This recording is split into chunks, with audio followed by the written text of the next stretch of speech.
నమస్తే, నేను మీ సూర్యారావు. ప్రైమ్ 9 అధికార కార్యక్రమానికి స్వాగతం.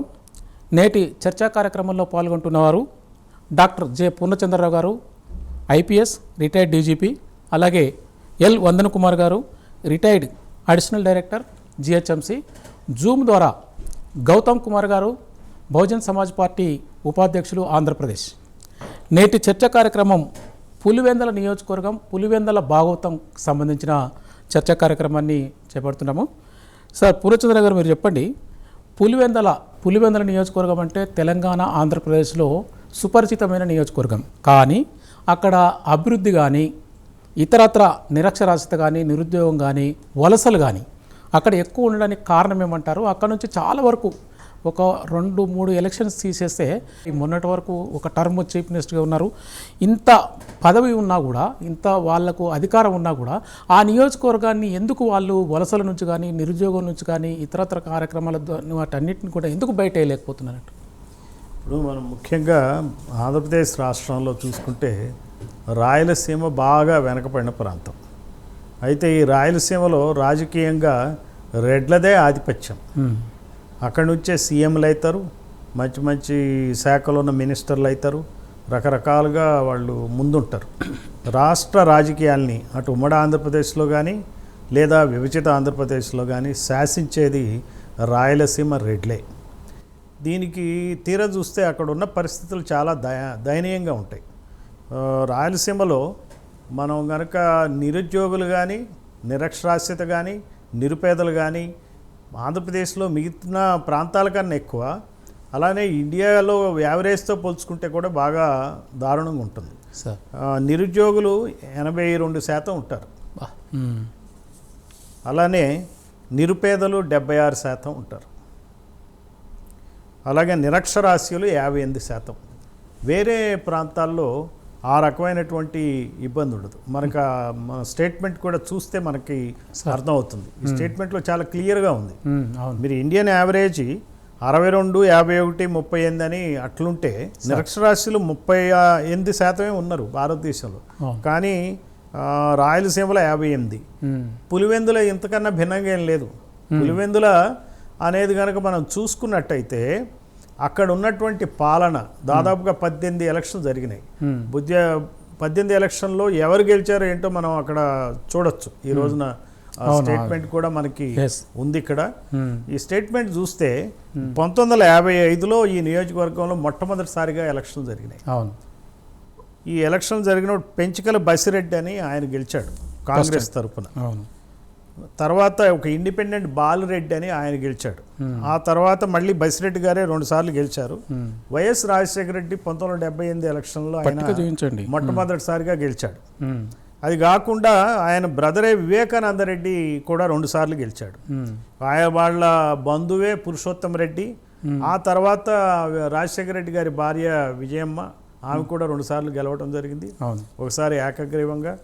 ఇప్పుడు జగన్మోహన్ రెడ్డి 3 సార్లు గెలిచాడు అక్కడ. అంటే ఓ పక్కన ఇక్కడ ఏదో అవినాభావ సామ్యం ఉంది. ఇది ప్రజలు కూడా గమనించాలి. రాయలసీమలో గుత్తాధిపత్యం రెడ్లతే ఉంది. మరి నిరుద్యోగం ఎందుకు ఎక్కువగా ఉంది? నిరక్షరాస్యులు ఎందుకు ఎక్కువగా ఉన్నారు? నిరుపేదలు ఎందుకు ఎక్కువ ఉన్నారు? అలానే ఇప్పుడు ఈ పులివెందుల నియోజకవర్గం చూసుకుంటే మనకి భాగవతం అర్థం కావాలి. అసలు ఎందుకు ఇలా జరుగుతుంది, దేనికి సంబంధం ఉంది అనేది మనకు తెలియాలి. సో రెడ్లే గెలుస్తారు ఎక్కువగా. కాంగ్రెస్ పార్టీ అందులో ఇండిపెండెంట్ ఒక్కసారే గెలిచాడు. కాంగ్రెస్ కానీ వైసీపీ కానీ అంటే రెడ్ల పార్టీ అని మన అందరికీ తెలుసు కాబట్టి రెడ్ల పార్టీ గెలుస్తుంది. ఆపోజిట్ క్యాండిడేట్లు కూడా రెడ్లే ఉంటారు అక్కడ. చిత్రమైన విషయం ఏంటంటే నాన్ రెడ్డి ఎవరు కూడా ఓడిపోయిన ఆయన కూడా రెడ్డే. మరి వాళ్ళు నామకే వాస్తే వేస్తారని కూడా చెప్తుంటారు. ఏదో పేరు కోసం ఓ పార్టీకి 4 ఓట్లు కావాలి కాబట్టి ఇక్కడ కూడా మా పార్టీ ఉందరా అని చెప్పుకోవడం కోసం వేస్తారు. అంతేగాని అక్కడ ఉన్నటువంటి బహుజనులు ఎవరైతే ఉన్నారో, సగానికి సగం బహుజనులు ఉన్నారు, వాళ్ళ నుంచి ఏ రకమైనటువంటి నాయకత్వాన్ని మనం ఆశించే ప్రసక్తి లేదు. అక్కడ ఉన్నటువంటి వ్యాపారాలు, హాస్పిటల్స్ మీరు ఏమన్నా తీసుకోండి, అవన్నీ కూడా వాళ్ళ చేతుల్లో ఉంటాయి. మైనింగ్ అంతా కూడా రెడ్ల చేతుల్లోనే ఉంటాయి. మిగిలిన వాళ్ళంతా కూలీలుగా ఉంటారు. వీళ్ళు ఈ ప్రాంతం నుంచి వలసపోతారు. తర్వాత అసలు వాళ్ళ పరిస్థితి దయనీయంగా ఉంటుంది. అక్కడ ప్రజాస్వామ్యం అనేది మచ్చుకు కూడా కనపడదు. అంటే ఏమవుతుందంటే ఈ ఆధిపత్యం అలవాటు అయిపోయి ప్రజలు కూడా మర్చిపోయారు అసలు అక్కడ అది ప్రజాస్వామ్యం అంటామా.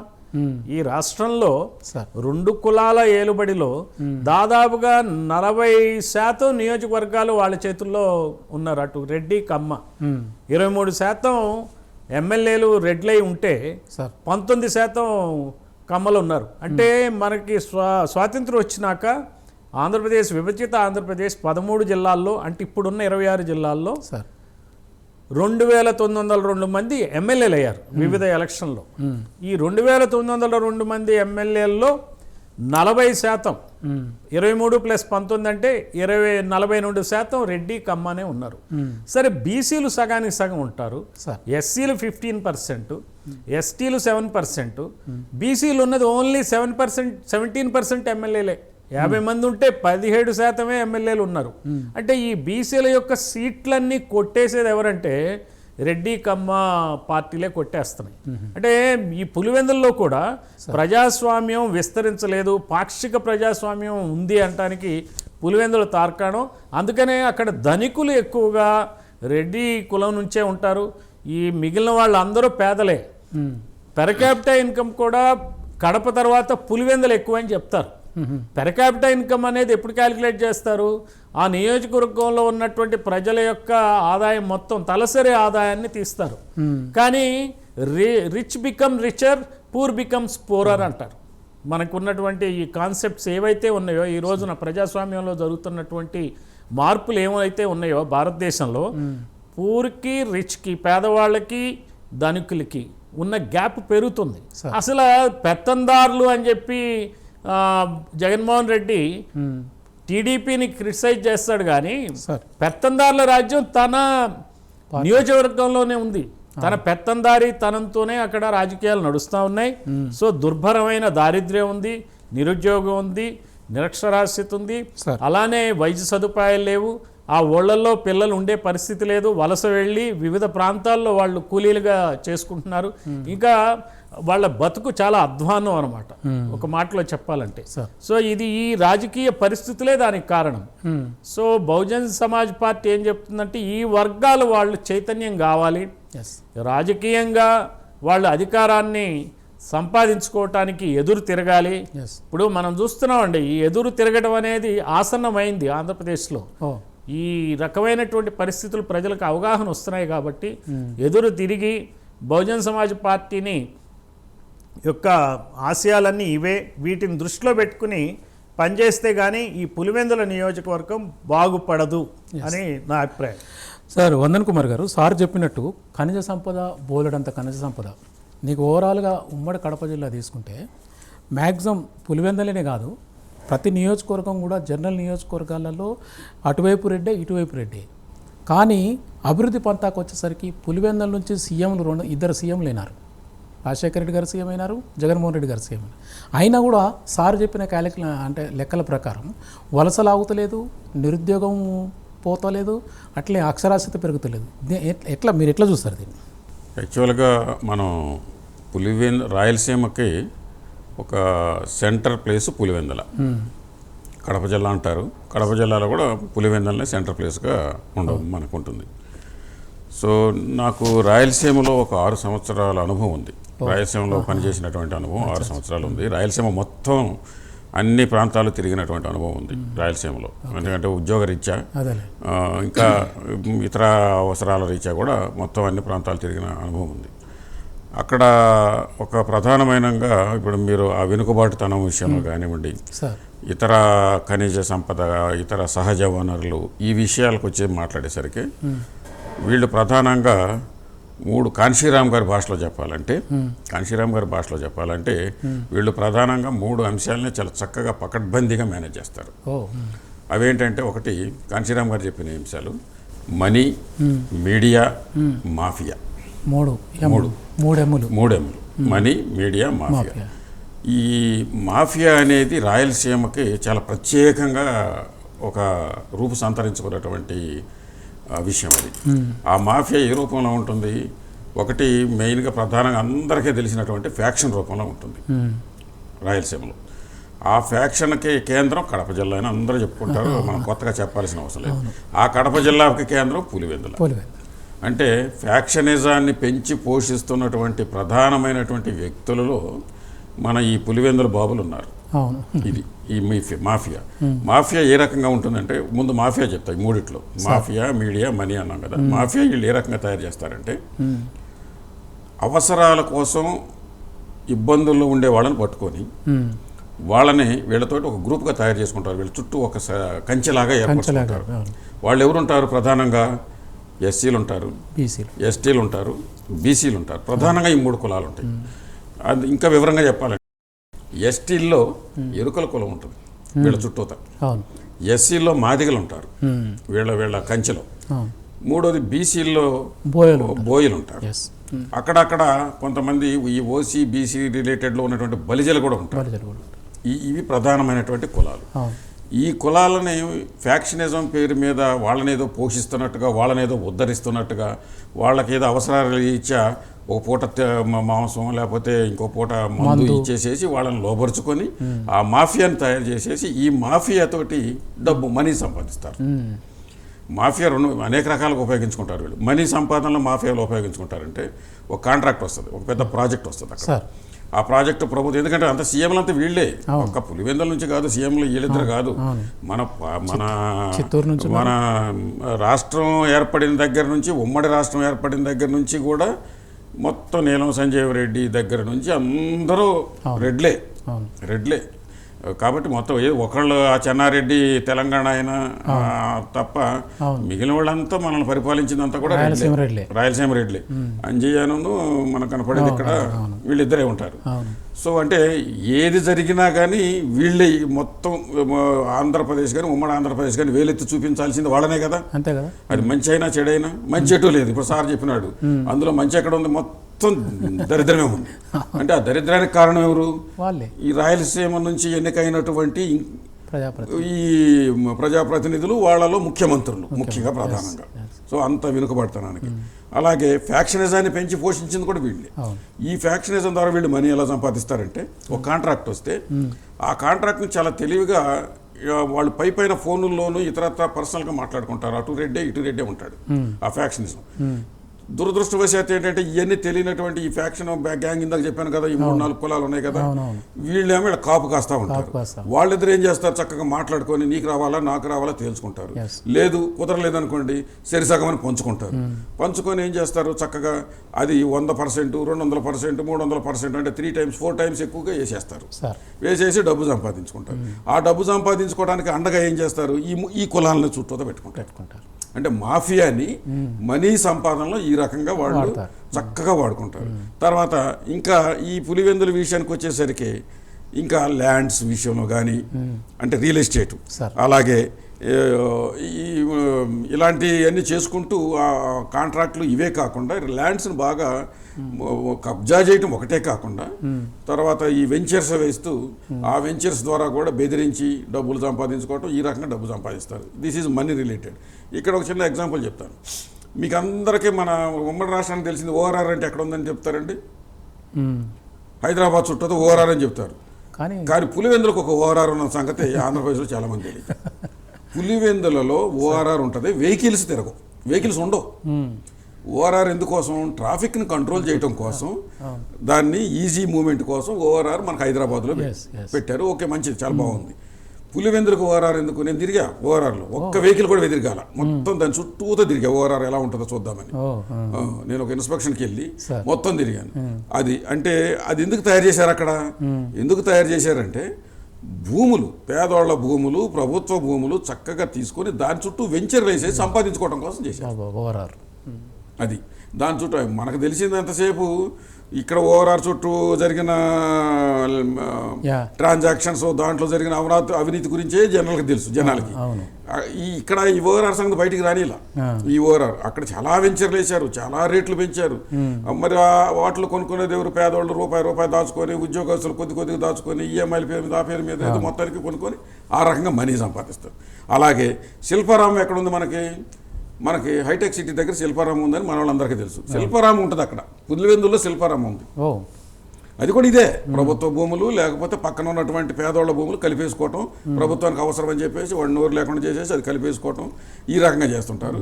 లేకపోతే దాని పేరు మీద అక్కడ వెంచర్లు ఉంటాయి. ఆ శిల్పారామం అక్కడ పనిచేసేది లేదు, అక్కడ ఎవడు ఉండడు. ఓఆర్ఆర్లోనూ జనం ఉండరు, ఆ వెహికల్స్ తిరగవు.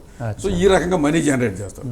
ఇక మీ మాఫియా ఒకటి మనీ, ఇంకోటి ఏంటి మీడియా. మొత్తానికి తెలుసు కదా, ప్రపంచం మొత్తానికి ఆయన మీడియా, ఆయన సొంత మీడియా ఒకటి ఉంది, ఆయన తీసుకున్న అద్దె మీడియాలు ఇంకో 4-5 ఉన్నాయి. అవును, మొత్తం అందరికీ తెలుసు. ఇది ఆ పేర్లు ఏం చెప్పాల్సిన అవసరం లేదు. ఆయన సొంత మీడియా తెలుసు, ఆయన అద్దె మీడియాలు తెలుసు. ఇది కాకుండా ఇక దుర్మార్గంగా వ్యవహరించే ఒక సోషల్ మీడియా ఒకటి ఉంటుంది. అది ఉన్నది లేనట్టు, అసలు లేనిది ఉన్నట్టు, భయంకరమైన అభూత కల్పనలతోటి రకరకాల స్టాటిస్టిక్స్, రకరకాల ఇష్యూలను ఫోకస్ చేస్తూ జనాల్ని మభ్యపెట్టి మాయ చేసి దాన్ని ఉపయోగించుకుంటారు. అంటే మనీని, కాంశీరామ్ గారు చెప్పినటువంటి ఈ అగ్రకులాలోళ్ళు మనీని, మీడియాని, మాఫియా, ఈ 3 ఉపయోగించుకొని మొత్తం బహుజన సమాజాన్ని అణగదొక్కి నాశనం చేసి రాజ్యాధికారానికి దూరం చేశారని సార్ చెప్పినటువంటి అంశంలో పులివెందుల మనకు బెస్ట్ ఎగ్జాంపుల్. ఒకసారి గౌతమ్ కుమార్ గారు, ఇప్పటివరకు విన్నారు కదా, పూర్ణచంద్రరావు గారు, వందన్ కుమార్ గారు పులివెందులకు సంబంధించిన డీటెయిల్స్ అన్ని కూడా మాట్లాడడం జరిగింది. పర్టికులర్లీ మీరు రాయలసీమ నుంచి ఉన్నారు, మదనపల్లి మీకు చాలా దగ్గర, కడప డిస్ట్రిక్ట్ మీకు పక్కనే కాబట్టి అక్కడ ఎందుకు ఈ రకమైనటువంటి అభివృద్ధికి నోచుకోక నిరక్షరాస్యత పెరగడము, తర్వాత నిరుద్యోగులు ఎక్కువ, వలసలు ఎక్కువ, అనేక ఖనిజ సంపద ఉన్నా కూడా ఇప్పుడు ఇందాక వందన కుమార్ సార్ చెప్పినట్టు పేదలకు సంబంధించిన ఆస్తులు దోచుకొని వాళ్ళు ఎంజాయ్ చేసి అక్కడ ఎంజాయ్ చేసడం కాకుండా అటు బెంగళూరుకు, హైదరాబాద్కు. ముందుగా సూర్యారావు గారికి మరియు పూర్ణచంద్రరావు గారు, రాష్ట్ర కోఆర్డినేటర్ బీఎస్పీ, మరియు రాష్ట్ర అధికార ప్రతినిధి వందన్ కుమార్ గారికి అందరికీ కూడా ఉద్యమ జయములు తెలియజేస్తాము. అన్న, ఇందాక మన పూర్ణచంద్రరావు గారు మరియు నా వందన్ కుమార్ గారు చెప్పినట్టు ఇక్కడ రెడ్ల రాజ్యం నడుస్తూ ఉంటుందని మన పూర్ణచంద్రరావు గారు చెప్పినట్టు, మొదటగా ఏదైతే ఈ రెడ్లనే కమ్యూనిటీ ఏం చేస్తూ ఉంటుందంటే, మిగతా కులాలు ఎస్సీ, ఎస్టీ, బీసీ కులాలని ఎక్కటి కూడా ఏ రంగంలోకి తీసుకొచ్చే ప్రయత్నం, వాళ్ళని అభివృద్ధి చేసే ప్రయత్నం చేయదు. దానికి ప్రధానంగా వాళ్ళు వాడే మొట్టమొదటి మరియు చిట్ట చివరి ఒకే వాళ్ళకున్నటువంటి అస్త్రం ఏంటంటే రాజకీయం. మీరు చూడండి, ఇందాక మా పూర్ణచంద్రరావు గారు చెప్పినట్టు, రిటైర్డ్ డీజీపీ గారు చెప్పినట్టు, టీడీపీ నుంచి అయినా రెడ్లే ఉంటారు, వైసీపీ నుంచి అయినా రెడ్లే ఉంటారు, ఎటువైపు నుంచి అయినా రెడ్లే ఉంటారు.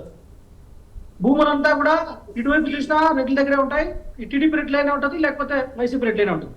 ఇంకొక విషయం ఏంటంటే, వాళ్ళ వరకు కొంత ఇబ్బందికర పరిస్థితులు వచ్చినప్పుడు మా అధికార ప్రతినిధి మా వందన్ కుమార్ గారు చెప్పినట్టు, వాళ్ళకు లోపల అండర్స్టాండింగ్ ఉంటుంది. అంటే ఆ రెడ్డి కమ్యూనిటీకి లోపల అండర్స్టాండింగ్ కూడా ఉంటుంది. ఇవన్నీ కూడా వెరసి రాజకీయాలని రాయలసీమలో ఏ విధంగా తయారు చేశారంటే, రెండు ఒక ఫ్యాక్షనిజం అనే ఒక అస్త్రం ఉంటుంది. ఈ ఫ్యాక్షనిజం అనేది ఏంటంటే, ఈ ఫ్యాక్షనిజం లో మా సార్ చాలా లోతుగా చెప్పాడు మా వందన్ కుమార్ గారు. ఏం చెప్పారంటే, అటువైపు ఇటువైపు రెట్లు ఉన్నప్పటికీ కూడా ప్రధానంగా మాదిగలు, ఎరుకలు, వాల్మీకులు, కొంత కురబలు, బరిజలు ఈ కులాలను అడ్డం పెట్టుకుని ఫ్యాక్షనిజం సాగిస్తూ ఉంటారు. అంటే ఒక భయభ్రాంతకు గురి చేస్తూ ఉంటారు. అంటే రాజకీయాలు అంటే ఇప్పుడన్నా కనీసం కొంత ఈ టెక్నాలజీ కానీ, ఈ కెమెరా సిస్టమ్ ఇట్లా వచ్చినప్పటి నుంచి వెబ్ కాస్టింగ్ కానీ జరిగేటప్పుడు, ఇప్పుడు ఎలక్షన్లు కొంత గతంతో పోల్చుకుంటే కొంత వేరే రూపంలో ఈ రోజు జరుగుతున్నాయి. కానీ ఎలక్షన్లు గతంలో అయితే నామినేషన్ వేసుకోవడానికి కూడా భయభ్రాంతులకు గురి చేసేవాళ్ళు. నామినేషన్ వేసే పరిస్థితి మీరు మొన్న చూడండి, లోకల్ బాడీ ఎలక్షన్ ఏ విధంగా జరిగింది ఆంధ్రప్రదేశ్ లో. ఎక్కడైనా సరే మీరు పుంగనూరులో చూసారా, లేకపోతే పులివెందులో చూసారా, ఏ విధంగా జరిగింది అంటే, ఫ్యాక్షనిజం అనే ఒక భూతాన్ని ముందర పెట్టి రెట్లు మాత్రమే చేయగలరు రాజకీయాలు, ఏ కులాలు కూడా చేయలేవు. రెట్లు మాత్రమే ఎందుకు చేయగలుగుతారంటే, వాళ్ళ దగ్గర మాత్రమే డబ్బు ఉంది. డబ్బు వాళ్ళకి ఏ విధంగా వచ్చిందంటే, రాజకీయాల ద్వారా డబ్బు సిద్ధించింది. పొలాలు, భూములు, అక్కడ ఉన్నటువంటి ఆస్తులు, సంపదలు, హాస్పిటళ్లు, కాలేజీలు, స్కూళ్ళు, కాంట్రాక్ట్ అన్ని కూడా ఈ రెడ్ల చేతుల్లో ఇవన్నీ కూడా వెరసి ఉన్నాయి. కాబట్టి ఈ ఫ్యాక్షనిజం కానీ ఈ డబ్బుని ప్రవాహంలా ప్రవహిస్తా ఉంటారంటే, రెట్లు ఈ యొక్క రాజకీయం ఏదైతే ఈ రాజ్యాధికారం, బాబాసాహెబ్ అంబేద్కర్ కోరుకున్నటువంటి రాజ్యాధికారం, కాంశీరావు చెప్పినటువంటి రాజ్యాధికారాన్ని ఈ కులాలకు ఏ మాత్రం అందనీయకుండా వాళ్ళని అందరిని ద్రాక్షలాగా చూపెట్టి రెట్లయితేనే చేయగలుగుతారు, వాళ్ళు మాత్రమే ఎమ్మెల్యేలుగా గెలుస్తారు, గెలుపు గుర్రాలకే మేము టికెట్లు ఇస్తామనే ఒక వాతావరణాన్ని క్రియేట్ చేయడం, ఫ్యాక్షనిజం అనే ఒక భయప్రాంతానికి గురి చేయడం, ఈ డబ్బుల్ని ఎరగా వేసి రాజకీయాలను మిగతా కులాలు దూరించినట్లాంటి ఎన్నో కుట్రలు ఈ రాయలసీమ జిల్లాలో జరుగుతాయి. దీనికి సెంటర్ పాయింట్ ఏంటంటే పులివెందుల. మీరు ఒకసారి గమనించండి, ఎప్పుడు కూడా జగన్మోహన్ రెడ్డి ఎక్కడ ఫెయిల్ అయ్యాడు? జగన్మోహన్ రెడ్డి ఎక్కడ ఫెయిల్ అయ్యాడంటే ఆయన ఏమనుకున్నారంటే ఆయన మైండ్ అంతా కూడా పులివెందుల రాజకీయం ఏ విధంగా ఉండాలో అదే విధంగా ఆంధ్రప్రదేశ్ రాష్ట్ర రాజకీయం అంతా కూడా తనకు అబద్ధ హస్తాల్లో ఉండాలని చెప్పి ఆయన అనుకున్నాడు. కాబట్టి పులివెందుల రాజకీయాన్ని ఆంధ్రప్రదేశ్ రాజకీయానికి ఆయన ఒక రోల్ మోడల్ గా తయారు చేయాలని చెప్పి ఈ నామినేషన్లు ఎవరు కూడా వేయకుండా చేయడం, ఎవరైనా ఆయన పార్టీకి కానీ ఆయన నాయకులు కానీ అడ్డం తిరిగితే వాళ్ళపైన కేసులు పెట్టడం, కొట్టడం, దాడులు చేయడం, ఇలాంటి ఎన్నో కొత్త సాంప్రదాయాన్ని ఆంధ్రప్రదేశ్ రాష్ట్రంలో జగన్మోహన్ రెడ్డి తీసుకురావడం వలన పులివెందుల్లో అది సెట్ అయిపోయింది. అది ఏ విధంగా సెట్ అయిందంటే మన పూర్ణచంద్రరావు గారు చెప్పినట్టు 1975 సంవత్సరంలో రాజశేఖర రెడ్డి గారి దగ్గర నుంచి వాళ్ళు అనేక సంవత్సరాలుగా అక్కడ పాతుకుపోయి మళ్ళీ వాళ్ళని ఎదిరించే వాళ్ళు లేక, ఒకవేళ ఎదిరించారా అటుపక్కైన రెడ్లే, ఇలాంటి అనేక కారణాల వల్ల పులివెందుల్లో ఆ రాజ్యం నడుస్తూ ఉంటది. ఈ పులివెందుల మేనిఫెస్టోనో ఈ పులివెందుల రాజ్యాంగాన్నో ఈయన ఆంధ్రప్రదేశ్ రాష్ట్రానికి ఆయన అమలు చేయాలని ఎక్కడైతే చూశాడో ప్రజలంతా కూడా ఒరే నాయనా నీది పులివెందుల వరకు అయితే సరిపోతుంది కానీ మా వరకు కాదురా బాబు అని చెప్పి ఆయనకు బుద్ధి చెప్పే ప్రయత్నం చేశారు. కాబట్టి ఈ పులివెందులు ఏదైతే ఈ పులివెందుల్లో నాకు మా సార్ చెప్పినట్టు మీరు చూడండి, ఎక్కడ ఎవరు డెవలప్ అయినారు? ఇన్ని ఏళ్ల రాజకీయంలో ఎవరు డెవలప్ అయినారు? కేవలం డెవలప్ అయిన వాళ్ళు ఎవరంటే రెడ్లు మాత్రమే ఇక్కడ డెవలప్ అయినారు. మీరు ఎందుకు ఈ రోజు రాయలసీమ నుంచి కడప జిల్లా వాళ్ళంతా కూడా ఎక్కడ పోతారండి? మీరు చూడండి ఒకసారి, ఇంకొక ఇది కూడా తీయాలా ఏంటంటే కువైట్ దుబాయ్కి పోయే వాళ్ళు, దుబాయ్ కాదు కువైట్కి పోవాలి, సౌదీ అరేబియాకి పోవాలి, ఎక్కువ మంది కడప జిల్లా నుంచి పోతుంటారు. మీరు చూడండి ఎక్కువ మంది కడప జిల్లా నుంచి పోతుంటారు. పొట్టపట్టుకొని కడప జిల్లా నుంచి పోయి రాయలసీమ జిల్లా నుంచి ఎక్కువ సౌదీ అరేబియాకి అదేవిధంగా కువైట్కి పోయి అక్కడ ప్రాణాలు కోల్పోయిన ఉన్నారు, బాధలు పడే వాళ్ళు ఉన్నారు, ఇబ్బందులు పడే వాళ్ళు ఉన్నారు, అనేక రకాలుగా అక్కడ అవస్థలు పడతా ఉన్న పరిస్థితి ఇప్పుడు కూడా మనం చూస్తా ఉన్నాం. దీనికి కారణం ఏంటంటే ఇక్కడ సౌదీ అరేబియా కువైట్ ఒక రకమైతే ఈ రాయలసీమ జిల్లాలో బెంగళూరు దగ్గర ఉన్న ఈ చిత్తూరు ప్రాంతం వాళ్ళంతా బెంగళూరు పోతారు, అటుపక్క ప్రాంతం ఏదైతే కర్నూలు అనంతపురము ఆ జిల్లా వాళ్ళంతా హైదరాబాద్ పోతారు, ఇంకా చిత్తూరు ఆపక మార్గం అంటే ఈస్ట్ సైడ్ వాళ్ళంతా చెన్నైకి పోతారు. మిగతా కులాల వాళ్ళందరూ కూడా పొట్టకూటి కోసం మిగతా రాష్ట్రాల్లో ఉన్నటువంటి Chennai, Bengaluru, Hyderabad, Kuwait, Saudi Arabia పోతా ఉంటే కమ్మలు రెడ్లు మాత్రం ఈ రాయలసీమ జిల్లాలో కమ్మారెడ్లు మాత్రం ఇక్కడ ఉన్నటువంటి సంపదలను, మైన్స్ ను, భూములను, కాంట్రాక్టులన్నీ కూడా దోచుకొని వందల వేల లక్షల కోట్ల డబ్బులు సంపాదించుకొని ఈ బహుజన వర్గాల బతుకులని ఆగం చేసేసి వాళ్ళ శవపేటికలపై వాళ్ళు రాజ్యం వెళ్తా ఉన్నారు. ఇది రాయలసీమ జిల్లాలో నడుస్తూ ఉంటది. దానికి హెడ్ క్వార్టర్స్ వచ్చి పులివెందుల, దానికి నాయకుడు జగన్మోహన్ రెడ్డి, ఇంకోవైపు మా చంద్రబాబు నాయుడు కుప్పం నుంచి. ఇదేం పులివెందులకి కుప్పంకి ఏం పెద్ద తేడా ఉండదు. పులివెందుల్లో ఒక టైప్ ఆఫ్ రాజ్యం నడుస్తూ ఉంటే కుప్పంలో చంద్రబాబు నాయుడు దగ్గర అదో టైప్ ఆఫ్ రాజ్యం నడుస్తూ ఉంటది. ఇవన్నీ కూడా ఈ కమ్మారెడ్లు, ఈ ప్రధానంగా ఈ రెడ్లు ఏదైతే ఈ రాజ్యం నడుస్తూ ఉందో దీంట్లో బతుకు ఏడుస్తున్నటువంటి కులాలు ఎవరైతే ఉన్నారంటే ఈ మాల, మాదివ, ఎరుకుల, యానాది, సుగాలి, సాకలి, మంగలి, కమ్మరి, కుమ్మరి, గాండ్ల, బోయ, బలిజ లాంటి కులాలు బతుకెడుస్తూ ఉన్నాయి. వాళ్ళు మాత్రం బతుకు తెరువు కోసం పొట్టబెట్టుకుని బయటకు పోతా ఉంటే కమ్మారెడ్లు మాత్రం వేల కోట్ల రూపాయలు పడగలెత్తున్నారు.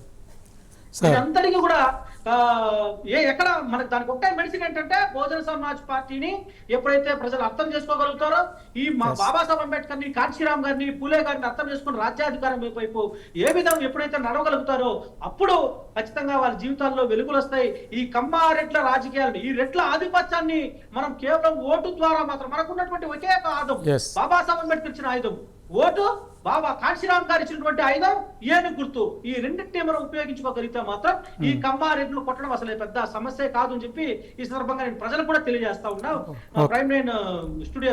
థ్యాంక్ యూ గౌతమ్ గారు. సార్ పూర్ణచంద్ర గారు చక్కగా విశ్లేషించిండు మన గౌతమ్ ఆ ఏరియాలో ఉన్నటువంటి ఆ కమ్మారెడ్లకు సంబంధించిన ఎట్లా అంటే వలసలు ఆ 2-3 కులాలు పోవు, కేవలం భోజన వీళ్ళు మాత్రమే వాళ్ళు పక్క రాష్ట్రాలకు కానీ వీళ్ళు కూడా వలసలు పోతారు, రెడ్లు కూడా వలసపోతారు. ఎట్లా పోతారో చెప్తా. హాయిగా మన ఇప్పుడు జగన్మోహన్ రెడ్డి వలస బెంగళూరు వెళ్తాడు. ఆయన అంటే 20 ఎకరాల స్థలంలో బ్రహ్మాండమైన ప్యాలెస్ కట్టుకుంటాడు. తాడేపల్లిలో ప్యాలెస్ కట్టుకుంటాడు. అలాగే పులివెందుల్లో కూడా ప్యాలెస్లు ఉంటాయి. అలానే లోటస్ పాండ్ మన హైదరాబాద్లో కూడా ఉంటాయి. సో అందువల్ల ఇడుపులపాయ దగ్గర నుంచి అన్ని చోట్ల ప్యాలెస్లు ఉంటాయి. కానీ బహుజనులకు మాత్రం గుడిసెలు ఉంటాయి, రేక్ షెడ్లు ఉంటాయి. తర్వాత వాళ్ళేమో కూలి కోసం పోతారు. అవును, వీళ్ళు ఏంటంటే పోయేది రాజకీయం కోసం, రాజకీయ వ్యాపారం కోసం పోతారు. ఎంజాయ్. వాళ్ళేమో కూలి డబ్బులు సంపాదించుకుని ఏదో పిల్లల్ని పోషించుకుంటుంటే వీళ్ళు వేల కోట్లు సంపాదించేసి వీళ్ళ పిల్లలు మళ్ళీ అక్కడెక్కడ చదవరు. వాళ్ళ జర్మనీలోనో విదేశాల్లోనో చదువుతారు వీళ్ళంతా పిల్లలు. ఈ పెద్ద పెద్ద పెత్తందారుల పిల్లలందరూ కూడా చదివేది ఏదన్నా ఉంటే చదివితే కనుక అక్కడ ఊళ్ళలో చదవరు, బయటకు వచ్చే చదువుతారు. ఆ రకంగా ఏంటంటే మీకు వీళ్ళు మొత్తం కలిపి సంపాదన అంత ఇదంతా వీళ్ళు ఎట్లుంటారంటే ఒక బ్రిటిష్ చక్రవర్తుల్లాగా అనమాట. వీళ్ళు ఉండేదంతా మెట్రోపాలిటన్ సిటీస్లో ఉంటారు, నగరాల్లో ఉంటారు. రాజకీయం అప్పుడు ఆ ప్రాంతానికి వస్తారు. వచ్చినప్పుడు రాజు వచ్చినప్పుడు ఈ వీళ్ళందరూ బహుజనులందరూ వచ్చి వాళ్ళ సేవలు చేస్తూ తరిస్తూ దర్శనాలు చేస్తూ తరిస్తూ బతుకుతూ ఉంటారు. ఇదే బహుజనులకు అర్థం కావాలి. సార్ వాళ్ళెక్కడున్నారు, మీరెక్కడున్నారు? 30-40 సంవత్సరాల క్రితం వాళ్ళకి ఉన్న ఆస్తిపాస్తులు ఎంత, మీ తల్లిదండ్రులకి మీ తాతలకు ఉన్న ఆస్తిపాస్తులు ఎంత, ఈ మైనింగ్ ద్వారా ఎంత సంపాదిస్తున్నారు, ఇవన్నీ కూడా ప్రజలు అర్థం చేసుకోవాలి. ఒక మంచి స్కూళ్ళు లేవు ఆ ఏరియాలో. ఇప్పుడు పులివెందుల ఇంత పవర్ఫుల్ రెడ్లు, రాజ్యమేలిన రెడ్ల నియోజకవర్గంలో ఇంకా నారాయణ చైతన్యాలు ఎందుకున్నాయి? ఒక మంచి స్కూల్స్ ఎందుకు లేవు అక్కడ? గవర్నమెంట్ తరఫున యూనివర్సిటీలు తీసుకొచ్చి పెడతారు అక్కడ. యూనివర్సిటీలో చదువుకునే పిల్లలు వాళ్ళు యూనివర్సిటీ ఎక్కడైనా పెట్టచ్చు. వాళ్ళు రాష్ట్రంలో నలుమూలల నుంచి వచ్చి చదువుకునే పిల్లలు అక్కడ చదువుకుంటారు. వాళ్ళకి ఏం ఉద్యోగాలు వస్తాయి? పులివెందుల్లో ఉన్న వాళ్ళకి అందులో చప్రాసి ఉద్యోగాలు, ఈ బాయ్స్ ఉద్యోగాలు తప్పితే ఏమి రావు. ప్రొఫెసర్లు అందరూ బయట నుంచే వస్తారు. ఒక నేషనల్ ఇన్స్టిట్యూట్ పెడతారు. ఎవరి కోసం పెడతారు ఆ నేషనల్ ఇన్స్టిట్యూట్? అది పెడితే ఆ పక్కన పొలాలు ఉన్న రైతులు ఎవరైతే రెడ్లు ఉన్నారో వాటి విలువ పెరుగుతుంది, వాళ్ళు మళ్ళీ డబ్బులు సంపాదించుకోవడానికి పనిచేస్తారు. ఇట్లా ఏది చేసినా కానీ ఇందా వందన్ కుమార్ గారు కూడా ఇందాక ఒక మాట మాట్లాడుతున్నప్పుడు చెప్పారు, అక్కడ గాలి జనార్దన్ రెడ్డికి ఒక కొండ ప్రాంతం అప్పచెప్పారని. ఆయన మాటల్లోనే మనం విందాం. అంటే వీళ్ళు ఎంత మభ్య పెడతారంటానికి బెస్ట్ ఎగ్జాంపుల్ పులివెందుల ఎగ్జిట్ నుంచి మన అంటే పులివెందులు దాటినాక జమ్మలమడుగు వచ్చేటప్పుడు మధ్యలో ఒక కొండ ఉంటుంది. ఆ కొండ మొత్తాన్ని కూడా గాలి జనార్దన్ రెడ్డి గారికి స్టీల్ ఫ్యాక్టరీ కట్టడం కోసం అలాట్ చేసేసారు. చాలా పెద్ద కొండ అది, చాలా పైన చాలా సాఫ్ట్గా ఉంటుంది, వెహికల్స్ కూడా తిరుగుతూ ఉంటాయి ఆ చివరి నుంచి ఈ చివరికి. నేను ఎందుకంటే వచ్చాను కాబట్టి నాకు అనుభవంతో చెబుతున్నాను. ఇప్పటికే 3 సార్లు శంకుస్థాపన చేశారు దానికి. ఒకటేమో మన రాజశేఖర రెడ్డి గారు ఆయన ఉన్నప్పుడు ముఖ్యమంత్రిగా ఉన్నప్పుడు శంకుస్థాపన చేశారు. ఇదిగో వచ్చేస్తుంది స్టీల్ ఫ్యాక్టరీ, ఇంకేముంది స్టీల్ తయారవుతుంది, ఇండస్ట్రీ పెద్ద వచ్చేస్తుంది అని అన్నారు. అప్పుడు ఎవరికి ఇచ్చారు? అది గాలి జనార్దన్ రెడ్డి గారికి ఇచ్చారు. ఆ గాలి జనార్దన్ రెడ్డి గారు ఏమో కర్ణాటకలో బీజేపీ, ఆంధ్ర పోతే కాంగ్రెస్. ఇది చాలా విచిత్రంగా ఉంటుంది. చూడండి పాలిటిక్స్ ఎలా ఉంటాయి. ఆయన అక్కడ కర్ణాటకలో అడుగుపోయి ఉంటాడు, ఆయన అక్కడ బీజేపీ లీడరు, ఆంధ్రాకి వచ్చినప్పుడు కాంగ్రెస్ లీడరు. దీనికి ఒక సామెత చెప్తా మీకు, మధ్యలో ఆపుతున్నాను అనుకోకండి. ఏ చేలో మేసినా పాలు మన ఇంట్లో ఇవ్వాలి. ఏ పార్టీ అయినా, అది కర్ణాటక అయినా ఆంధ్ర అయినా తెలంగాణ అయినా, మన రెడ్డి మనకి లాభపడాలి, మనకి లాభం అవ్వాలి. ఏ చేలో మేసిన పాలు మన ఇంట్లో ఇవ్వాలి. అప్పుడు దాని మీద అసెంబ్లీలో చాలా ఇష్యూ అయింది. ఏది అలాట్మెంట్ ఆఫ్ ది ల్యాండ్ గురించి గాలి జనార్దన్ రెడ్డికి ఇచ్చిన దాని మీద చాలా ఇష్యూ అయింది. దానికి ఆయన ఏ రకంగా సమర్థించుకున్నాడంటే అక్కడ తొండలు కూడా గుడ్లు పెట్టడం, అలాంటి ల్యాండ్ ఇచ్చాను నేను, అది ఇదని ఏదో చెప్పుకున్నాడు ఆయన. అట్లా చివరికి అక్కడ చెప్పొచ్చేది ఏంటంటే ఆ ల్యాండ్ చుట్టూ వీళ్ళు ఎందుకు ఆ ల్యాండ్ అలా చూపించేసి అదిగో వచ్చేస్తుంది ఇదిగో వచ్చేస్తుంది అని చెప్పేసి రియల్ ఎస్టేట్లు చేసేసి ఇలాంటి బయటికి రాలా. ఇప్పుడు మనకి ఈ మధ్య అమరావతి బాగా ఫోకస్ అయింది ఏది ఇలాంటి విషయాల్లో, రియల్ ఎస్టేట్ విషయంలో. ఈ ఫోకస్ చేసింది కూడా వీళ్ళే. మరి వీళ్ళ సంగతి ఎప్పుడు చెప్పుకోలేదు. వీళ్ళు చేసిన దుర్మార్గం పులివెందుల చుట్టూ చేసిన వ్యవహారాలు కానీ, లేకపోతే ఈ జమ్మలమడుగు పులివెందుల మధ్యలో ఉన్న ఈ కొండ చుట్టూ చేసిన వ్యవహారాలు కానీ ఎప్పుడు బయటికి రానిలా. ఎందుకంటే ఇది కూడా ప్రజలకు ఏంటంటే దూరంగా ఉంది. అసలు ఇంకో విషయం ఏంటంటే రాయలసీమలో ప్రజలు భయంగా మాట్లాడతారు. అదొక పెద్ద, ఎందుకంటే భయపడతారు ఈ ఫ్యాక్షన్ ముఠాలను చూసి భయపడతారు. మాకు ఎందుకు వచ్చింది ఉదాసీనంగా. ఇప్పుడు తగ్గిపోలేదు సార్, ఇప్పుడు తగ్గొచ్చు, దాని ప్రభావం, దాని అవశేషాలు ఇంకా ఉంటాయి. అంత తేలిగ్గా ఏం పోవయి, దాని అవశేషాలు ఉంటాయి కాబట్టి అంత అప్రతిహాతంగా రెడ్లే గెలుస్తుంటారు అక్కడ. లేకపోతే ఎందుకు పోటీ చేయలేరు? బీసీలు ఏమి లేరా? ఎక్కడికి పోయినా బీసీలు 50% మంది ఉంటారు. మరి ఎస్సీ ఎస్టీ తీసి పడేసేస్తే మిగిలిన బీసీలు ఒక్కడనే ఉన్నాడు అక్కడ. మొత్తం కలిపితే అక్కడ ఎంతమంది? 11 మందో 10 మందో ఉన్నారు. ఆరుగురు బీసీలు ఉన్నారు. ఎందుకని? వాళ్ళకి డబ్బు లేకనా? ఉదాహరణకు రామచంద్ర యాదవే, ఆయన బీసీ. ఎగ్జాంపుల్ చెప్పుకుంది, పేరు ఇక్కడ అవసరం లేదు కానీ బట్ చెప్పాల్సిన అవసరం ఉంది కనుక చెప్తున్నా. ఆయన ఏం చేశారు? ఆయన ఒక పార్టీని పెడితే మొత్తం ఆయన ఇల్లంతా గుల్ల చేసి, దొమ్మిడి చేసి, నా గందరగోళం చేసేసి ఆయనకు కనపడకుండా చేసేసారు కొన్నాళ్ళు.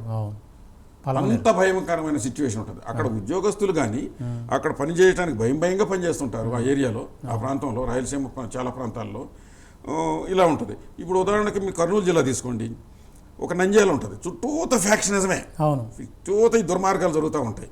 అక్కడ ఒక నంద్యాల షెల్టర్ జోన్ అనమాట. వీళ్ళకి నంద్యాలలో మాత్రం జరగవు షెల్టర్ జోన్ అది. అంటే కొన్ని షెల్టర్ జోన్స్ కూడా ఏర్పరచుకుంటారు వీళ్ళు.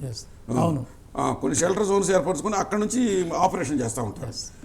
అట్లాంటి ఈ రెడ్డి కులానికి సంబంధించినటువంటి వ్యక్తులు ఈ బహుజన సమాజంలో ఉన్నటువంటి కులాల మనుషులని పీల్చి పిప్పి చేసి ఎదగనీయకుండా భయపెట్టి వాళ్ళు క్షణం ఎందుకు వచ్చింది, మాకు ఎందుకు వచ్చిన గొడవ అనేటట్టుగా ఒక అభిప్రాయాన్ని వాళ్ళ మనసులో నాటించేసి వాళ్ళని ఏమాత్రం కూడా ధైర్యంగా బతకడానికి లేకుండా చేసిన ప్రాంతం రాయలసీమ. దీనికి కారణం అక్కడి నుంచి ఎన్నికైనటువంటి ముఖ్యమంత్రులే కారణం. ఈవెన్ చంద్రబాబు అక్కడి నుంచి ముఖ్యమంత్రి అయినా కానీ ఈ రాయలసీమ ఏమాత్రం ఎదుగుదల. సరే, అది ఇంకోసారి మనం మాట్లాడుకోవచ్చు ఆయన గురించి. కాకపోతే ఇట్లాంటి పరిస్థితుల్లో వీళ్ళ కబ్జా కోరితనం గురించి చెప్పుకోవాలి. వైఎస్ రాజశేఖర రెడ్డి గారు ముఖ్యమంత్రిగా ఉన్నప్పుడు మీకు అందరికీ గుర్తుందో లేదో, ఆయన క్యాబినెట్ సమావేశంలో రోడ్ నెంబర్ 1లో, రోడ్ నెంబర్ 1 అనేది రోడ్ నెంబర్ 2 ఇక్కడ మన ఆస్కీకి ఎదురుగా ఉంటుంది. ఆయన ఆక్రమించిన బిల్డింగ్ ఒకటి ఉంది. ఇప్పటికే మీరు వెళ్తుంటే చూడొచ్చు. స్థలం, పెద్ద స్థలం ఆక్రమించాడు. దాదాపు ఒక 6 ఎకరం పైన ఎకరం ఉంటుంది. అది ఇంకా మెజర్మెంట్ తెలియదు కానీ అంత హైవేలో, మెయిన్ రోడ్లో ఆక్రమించాడు. ఆక్రమించేసిన దాన్ని ఎలాగా ఆయన ముఖ్యమంత్రిగా ఉన్నప్పుడు రెగ్యులేట్ అయిందండి. అంత భూమి అక్కడ ఎంత ఉంటుంది? ఆడ గజాల లెక్క కాదు, ఇంచి లెక్క మీద కానీ కోట్ల రూపాయలు. అట్లాంటి అంటే వీళ్ళు కబ్జా కోరు. అలాగా అంతకుముందు ఆయన బావమరిది విజయమ్మ గారి రవీంద్రనాథ్ రెడ్డి అదే ఆక్రమణలో అదే రోడ్లో కూడా గొడవలు అయితే ఆ మధ్య పెద్ద ఇష్యూస్ అయినాయి. అంటే వీళ్ళు అక్కడ చాలక వీళ్ళు ముఖ్యమంత్రి ఎక్కడైతే అవుతారో, ఉమ్మడి ఆంధ్రప్రదేశ్లో ముఖ్యమంత్రి అయినప్పుడు హైదరాబాద్ మీద ఒకసారి మన హనుమంతరావు గారు, విహెచ్ హనుమంతరావు గారు ఒకసారి ఏం జరిగిందంటే, మాకు ఆ మీటింగ్లో నేను కూడా ఉన్నా, మొత్తం ఒక చాలామంది, అది మీటింగ్ పేరు నాకు గుర్తురావట్లేదు, ఆ మీటింగ్లో నేను కూడా ఒక ఆఫీసర్గా ఉన్నప్పుడు ఆయన ఏం చెప్పినాడంటే, అరే ఎక్కడికి పోయినా కానీ రెడ్లీ కనపడుతున్నారు, ఎక్కడికి పోయినా రాయలసీమ వాళ్ళు ఏమున్నారు, మా హైదరాబాద్ అసలు ఏమైపోతుందో మాకు తెలియదని మాట్లాడాడు ఆయన. అంటే ఏంటి, ఆయన ముఖ్యమంత్రి అవటంతో మొత్తం డంప్ అయిపోయారు. డంప్ అయిపోయి ఎక్కడ ఏ భూమి ఉంది ఆక్రమించుకుందాం, ఎక్కడ ఏముంది, ఎలాంటి బిజినెస్, ఈ రకంగా అంటే అంత విధానం అక్కడ నుంచి మన రాష్ట్రానికి లేక ఆంధ్రప్రదేశ్కి కానీ తెలంగాణకు కానీ ప్రమోట్ అయిన పరిస్థితులు కానీ. రాయలసీమలో ఒక చిన్న ఎగ్జాంపుల్ సార్, జమ్మలమడుగులో 1952లో కుందా రామయ్య గారు అని బీసీ తొగట సామాజిక వర్గం ఇండిపెండెంట్గా గెలిచాడు. జమ్మలమడుగు అనేది ఫ్యాక్షన్కు పులివెందుల జమ్మలమడుగు. అతను ఇండిపెండెంట్గా గెలుస్తూ ఉంటే ఈ రెడ్లంతా కుట్ర చేసి కాంగ్రెస్లోకి తీసుకుపోయి అయినా మళ్ళీ బయటకు వచ్చి మళ్ళీ గెలుస్తాడు. తర్వాత థర్డ్ టైం మనల్ని ఓడగొడితే ఆ ఫ్యామిలీ ఇంతవరకు సర్పంచ్ కూడా కాలేకపోతుంది. అంటే ఒక ఎదిగే ఫ్యామిలీని ఈ కుల సంఘాలు, ఆయన నేపథ్యం ఏంటంటే, నేను మేము కొంత స్టడీ చేసినాం సార్ దాన్ని, అన్ని చిన్న కులాలను కలిపి ఆయన ఎమ్మెల్యే అయ్యాడు. ఈ రెడ్లకు అది నచ్చలే. అంటే ఇట్లాంటి ఎవరన్నా ఉంటే అక్కడ, అంటే ఈ సామాజిక వర్గాలని, భోజన నాయకత్వాన్ని అంతా స్ట్రెంథెన్ చేసి చట్టసభలకు పోవాలనుకున్న వాళ్ళు మాత్రం తెగ ఇక వాళ్ళ దృష్టిలో ఇంకా అంతే. ఇక అయితే వందన్ కుమార్ గారు, మన గౌతమ్ గారు మీ దగ్గరికి వస్తాను. మీరు ఇప్పుడు ఏదైతే ఈ బీసీ కులాలకు సంబంధించిన వాళ్ళు కానీ వీళ్ళని ఎట్లా లీడర్షిప్ ని వాళ్ళు కొలాప్స్ చేస్తారంటే, దానికి నేను చిన్న ఉదాహరణ చెప్తా. ఏంటంటే ఈ ఎస్సీలకు సంబంధించిన కానీ ఎస్సీ రిజర్వ్డ్ సీట్ లో వచ్చిన ఎమ్మెల్యేలు నెక్స్ట్ టైం వాళ్ళకి మళ్ళీ వాళ్ళు సీట్లు ఇవ్వరు. బీసీలకు సంబంధించి మీరు చెప్పినట్టు జమ్మలమడుగులో ఎవరైనా గెలిచారు, ఆయన పైన ఎట్లాంటి కుట్రలు చేస్తారంటే వీళ్ళు ప్రధానంగా మొట్టమొదటిగా వీళ్ళందరూ హైదరాబాద్ లో ఉంటారు. మా పురస్కారావు గారు చెప్పారుగా, వీళ్ళు హైదరాబాద్ లో ఉంటారు, బెంగళూరులో ఉంటారు. వాళ్ళు బ్రిటిష్ రాజులు వచ్చినట్టు ఒక్కసారి వస్తారు. ఇప్పుడు ఉదాహరణకు కిరణ్ కుమార్ రెడ్డి ఉన్నాడు, ఆయన హైదరాబాద్ లో ఉంటాడు. పెద్దిరెడ్డి రామచంద్ర ఉన్నాడు, ఆయన హైదరాబాద్ లో ఉంటాడు లేదా తిరుపతిలో ఉంటాడు. ఇక్కడ పెద్ద లీడర్లు ఎవరైనా సరే, ఇక్కడ ఉన్న పెద్ద జేసీ దివాకర్ రెడ్డి ఎక్కడ ఉంటాడు, హైదరాబాద్ లో ఉంటాడు. పట్టాల శ్రీరామ్ ఎక్కడ ఉంటాడు, బెంగళూరులో ఉంటాడు. తర్వాత పయ్యాల కేసు ఎక్కడ ఉంటాడు, విజయవాడలో ఉంటాడు. అంటే వీళ్ళందరూ కూడా వేరే వేరే సిటీస్ లో ఉంటూ వచ్చినప్పుడు వాళ్ళని రాజుల్లాగా ట్రీట్ చేస్తా ఆ రోజు పెద్దగా ర్యాలీలు తీసి అదే ఈ రోజు ఎమ్మెల్యే గారు వచ్చినారు, ఈ రోజు మినిస్టర్ గారు వచ్చారని చెప్పి చేస్తా ఉంటారు. కానీ ఎస్సీలు కానీ బీసీలు కానీ పొరపాట నియోజకవర్గాలు కాకుండా వేరే చోట, ఇప్పుడు శంకర్ యాదవ్ అని ఒక అతను ఉన్నాడు ఎమ్మెల్యేగా, మా పక్కన తంబాలపల్లిలో ఒక ఎమ్మెల్యే ఉన్నాడు గతంలో. ఆయన పైన ఏం చేశారంటే, అరే వాడు ఎప్పుడు బెంగళూరులో ఉంటాడు, అసలు అందుబాటులో ఉన్నాడు, ఆయన అందుబాటులో ఉన్నాడు, ఆయన ఎమ్మెల్యేగా పనికిరాడు. మొట్టమొదటిది అంటే వాళ్ళు ఎక్కడ ఉండద్దు, వాళ్ళల్లో ఎస్సీలు గాని బీసీలు గాని మైనార్టీలు గాని ఎవరన్నా ఎమ్మెల్యేలుగా గెలిస్తే వాళ్ళపైన ఎలాంటి వేస్తారంటే మొట్టమొదటిగా అతను అందుబాటులో ఉన్నాడు. లేదు మీరు చూడండి, వీళ్ళలాగా వేల కోట్లు సంపాదించిన వాళ్ళు ఎవరు ఉండరు, ఎస్సీలు బీసీలు ఈ ఎమ్మెల్యేలు మినిస్టర్లు ఎంపీలు.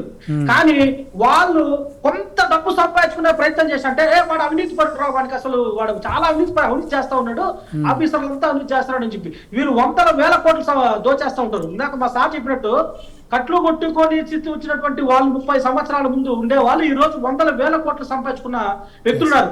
పెద్దిరెడ్డి రామచంద్ర రెడ్డి కావచ్చు, అక్కడ నుండి జేసీ దివాకర్ రెడ్డి, మాకు మేము ముందు నుంచి పూర్వం నుంచి మేము డబ్బు సంపాదించుకున్నాం అంటారు. పట్టాల రవి ఎక్కడి నుంచి వచ్చాడండి, ఈ రోజు శ్రీరామ్ ఎన్ని కోట్ల రూపాయలు డబ్బులు సంపాదించాడు. ఇక్కడ ఉన్నటువంటి పయ్యావుల కేసు 2000 ఎకరాల భూమి ఉంది. అంటే ఈ కమ్మారెడ్లందరూ కూడా ఏదైతే వీళ్ళు బీసీలు కానీ ఎస్సీలు కానీ కొంత డబ్బు సంపాదించుకునే ప్రయత్నం చేస్తే వాళ్ళు అవినీతి పరులు అంటారు. లేదా పక్క ఊర్లో ఎక్కడన్నా సిటీస్ లో కానీ వాళ్ళ పిల్లలు చదివించుకుంటే అక్కడ నుండి ఈ ఊర్లకు వస్తే వాళ్ళు అందుబాటులో ఉండరు అని చెప్తారు. ఇవన్నీ వాళ్ళకు ఈ అవినీతి పరులు కాకుండా ఊర్లో ఉండి పనిచేసే వాళ్ళు అయితే వాళ్ళు లాస్ట్ అస్తం ఏం చేస్తారంటే, వీడు చేతగానోడు, వీడు రాజకీయాలు పనికిరాడు, వీడికి పరిపాలన చేసేది రాదు, రాజకీయాలంటే రెడ్లు రాజకీయాలు చేస్తారు అని ఒక వాతావరణం క్రియేట్ చేస్తారు. అంటే ఏదో విధంగా వాళ్ళ లీడర్షిప్ ని కొలాచ్ చేస్తారు. మీరు చెప్పినట్టు జమ్మలమడుగులో 1952లో ఆయన గెలిచిన ఆయన కూడా వాళ్ళని ఈ 3 అంశాల్లో ఏదో ఒక అంశాన్ని తీసుకుని ఆయన్ని క్లోజ్ చేస్తారు. కాబట్టి మీరు చూడండి, ఇక్కడ ఇందాక నేను చెప్పినట్టు వీళ్ళందరూ వలసకెళ్ళి అక్కడ కూలికి పనిచేసరికి పోతా ఉంటారు, ఇక వాళ్ళు వ్యాపారాల కోసం పోతా ఉంటారు. బెంగళూరు, హైదరాబాద్, చెన్నై, వివిధ దేశాలు, ప్రపంచ దేశాలకు అందరికీ కూడా. ఇంకొక అంశం ఏంటంటే, ఎవరైతే ఈ లీడర్షిప్ లోకి వచ్చిన ఎమ్మెల్యేలు ఎంపీలుగా వాళ్ళు ఉన్న వాళ్ళు ఎస్సీలు కానీ బీసీలు కానీ ఎమ్మెల్యే ఎంపీలు ఇస్తారు. మళ్ళీ శంకర్ యాదవ్ టికెట్ ఇవ్వలేదు. ఎందుకు ఇవ్వలేదంటే ఆయన బెంగళూరులో ఉంటాడు, అందుబాటులో ఉండడు అని. నారాయణ స్వామి టికెట్ ఇవ్వరు. అట్లా ఎస్సీలు కానీ ఎస్సీలు కానీ ఒకసారి మళ్ళీ వాళ్ళు స్టాండ్ అయ్యే సూచనలు కానీ కనపడతా ఉంటే, తన కులం దానికి సపోర్ట్ గా వస్తా ఉందంటే, మీరు ఇంకొకటి ఏంటంటే వాళ్ళ వల్ల ఏదైనా చిన్న పొరపాటు జరిగింది అనుకోండి, ఒక చిన్న అప్పుడప్పుడు చిన్న తప్పులు జరుగుతూ ఉంటాయి. రెట్లు ఎంత పెద్ద తప్పు చేసినా కూడా అధినాయకుడు అస్సలు మాట్లాడు. ఇంకా జగన్మోహన్ రెడ్డి కానీ చంద్రబాబు గారు అసలు మాట్లాడరు వాళ్ళ గురించి. ఎక్కడ కూడా ఒక ప్రెస్ మీట్ పెట్టరు, ఒక స్టేట్మెంట్ ఇవ్వరు. ఏదో చిన్న చేసినా కూడా వాళ్ళకు షోకాజ్ నోటీసులు ఇస్తారు, వాళ్ళని ఇంకో రకంగా మాట్లాడించి వాళ్ళకు నెక్స్ట్ టైం ఎమ్మెల్యే టికెట్ రావచ్చు. అంటే ఇలాంటి కుట్రలంతా కూడా సర్వసాధారణంగా జరుగుతూ ఉంటాయి.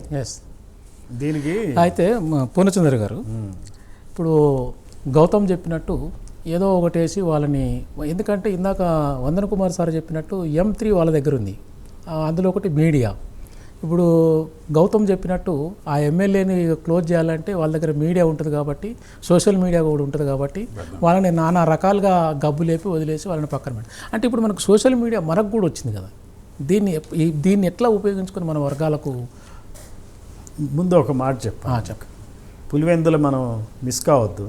పులివెందుల మనకు జనరల్గా క్రైమ్ జరిగింది అనుకోండి, ఎక్కడన్నా పోలీస్ స్టేషన్ పక్కన ఏదన్నా చిన్న దొంగతనం జరిగితే మీడియా అన్నారు కాబట్టి మీడియాలో ఏమని రాస్తారు, కోతవేటు దూరంలో ఇలా జరిగింది, నేరం జరిగింది, పోలీసులు ఏం చేస్తున్నారు.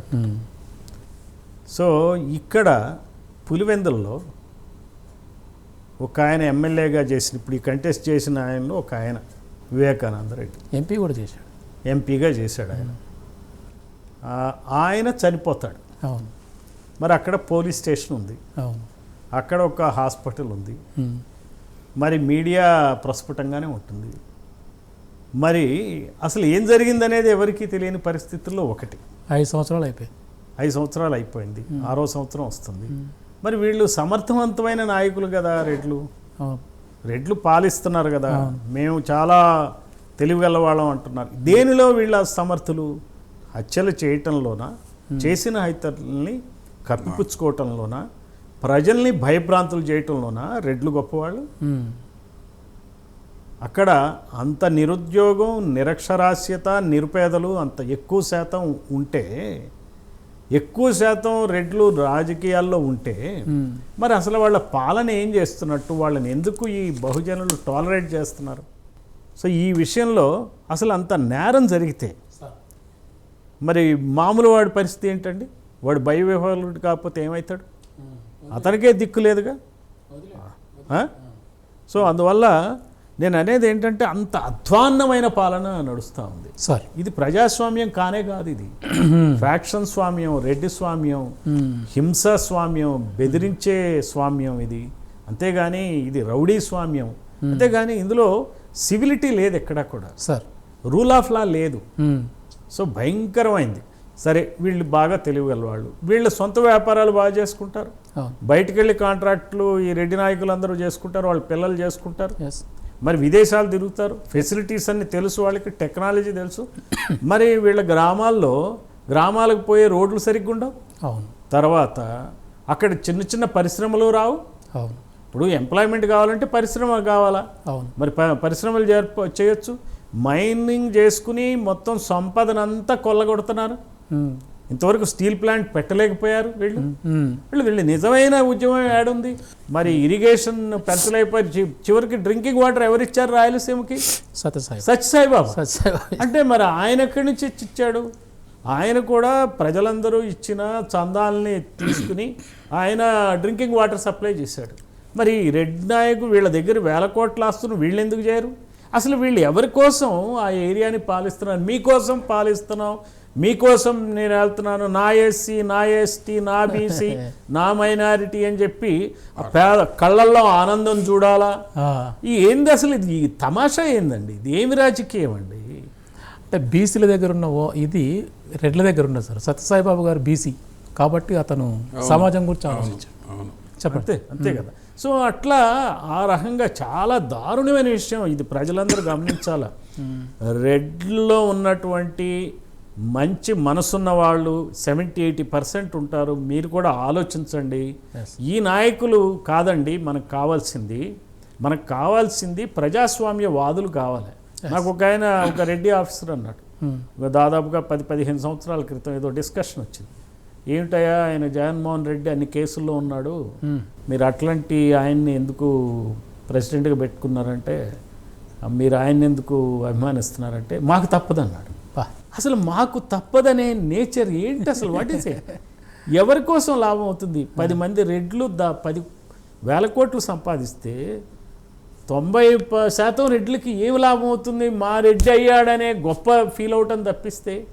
మరి ఆ గ్రామాలు చూడండి ఎంత భయంకరమైన భయానకమైనటువంటి దయనీయమైనటువంటి పరిస్థితుల్లో రాయలసీమ ఉందో.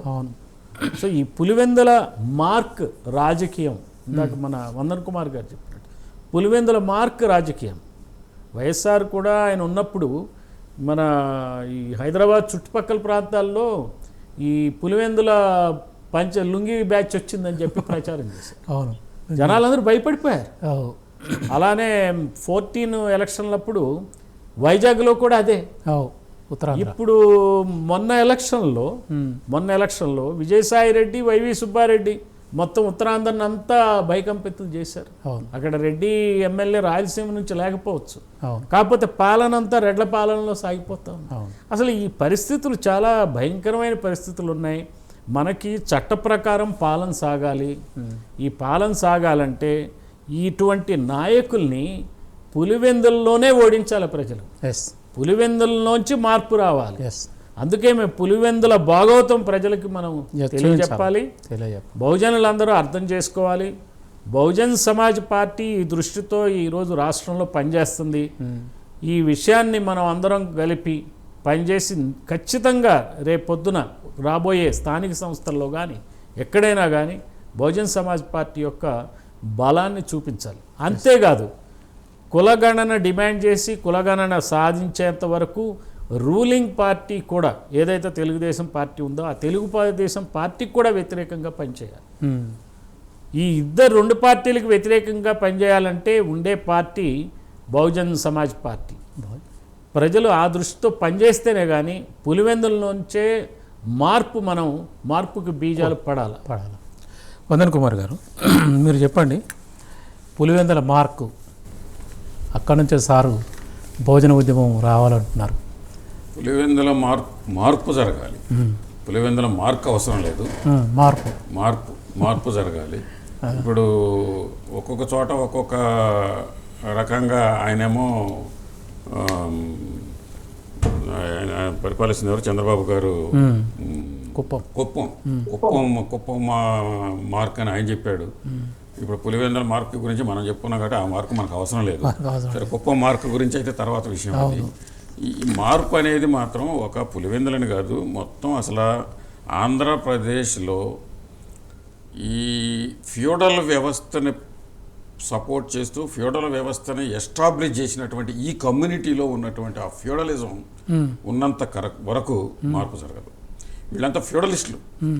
ఫ్యూడలిజం అన్నమాట. ఫ్యూడలిజం అనేది ఎప్పుడు కూడా చాలా danger. Feudalism even YS Rajasekhara Reddy గారు వచ్చినప్పుడు కూడా ఏం చేశాడు, ఫస్ట్ ఆయన ఏం చేశాడు, చాలామంది దాన్ని సమర్థించుకున్నారు, ఇప్పటికే సమర్థిస్తుంటారు. ఎందుకంటే సమర్థించే వాళ్ళంతా మీడియా కానీ ఇదంతా కూడా అగ్రకులాల వాళ్ళు కాబట్టి ఆయన ఏం చేశాడు, ఇరిగేషన్ ప్రాజెక్ట్ స్టార్ట్ చేశాడు. ఇరిగేషన్ ప్రాజెక్టులు అనే పేరు మీద మొత్తం రైతులు అని పద్ధతులు అన్నాడు.